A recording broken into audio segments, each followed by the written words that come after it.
Bantuan dari luar negeri bakalan kena pajak karena dianggap barang impor. Berarti empatinya pun pantaslah mahal karena impor ya. Gimana kalau kita impor senjata aja ke Aceh?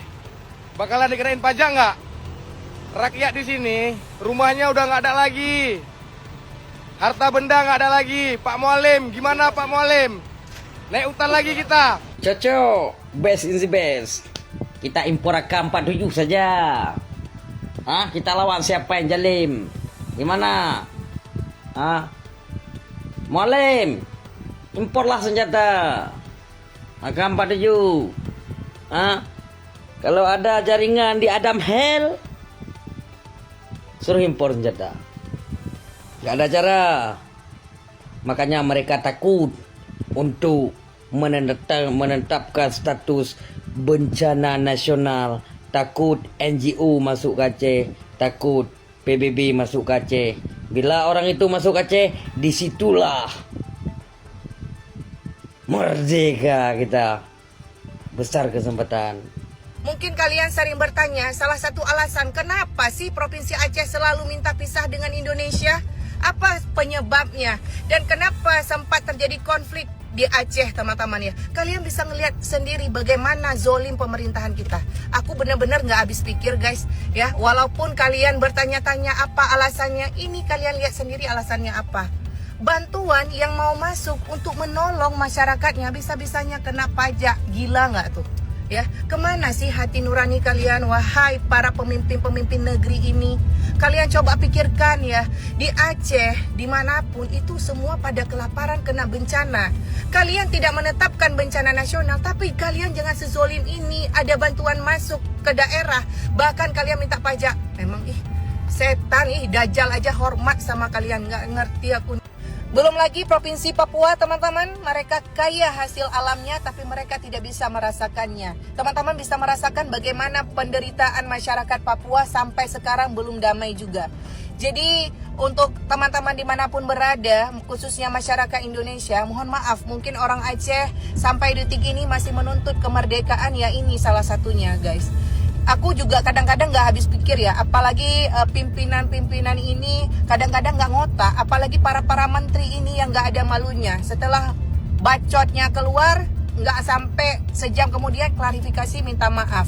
Ini tuh bukan akun gosip, bentar-bentar minta maaf. Aduh, Indonesia udah terlalu gila sih guys, gak ada malunya. Terus rasa kemanusiaannya itu udah gak ada. Yang mereka pikirkan adalah duit, begitu ya. Aku sebenarnya udah kesel banget ya.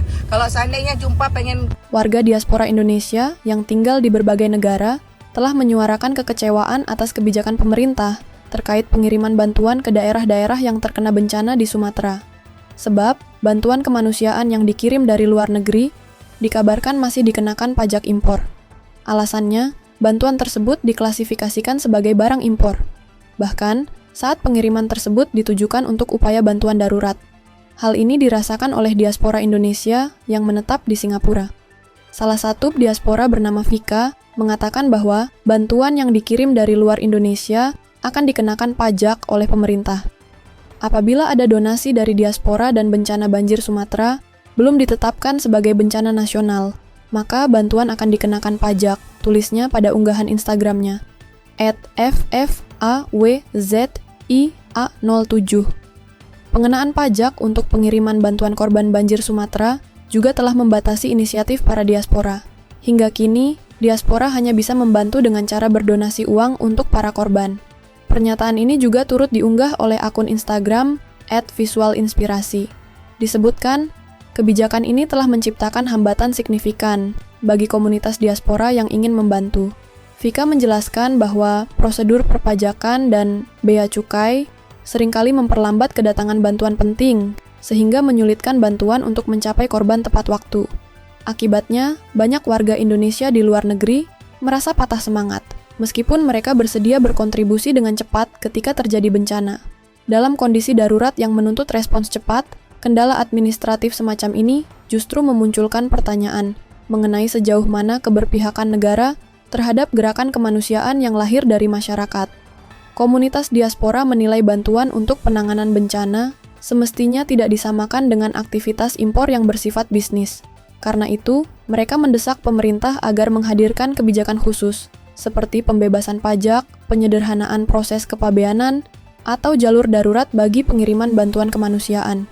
Mereka meyakini, dengan meniadakan berbagai hambatan tersebut, dukungan dan kepedulian warga Indonesia di luar negeri dapat tersalurkan dengan lebih efektif, sehingga bantuan dapat tiba tepat waktu kepada para korban yang membutuhkan.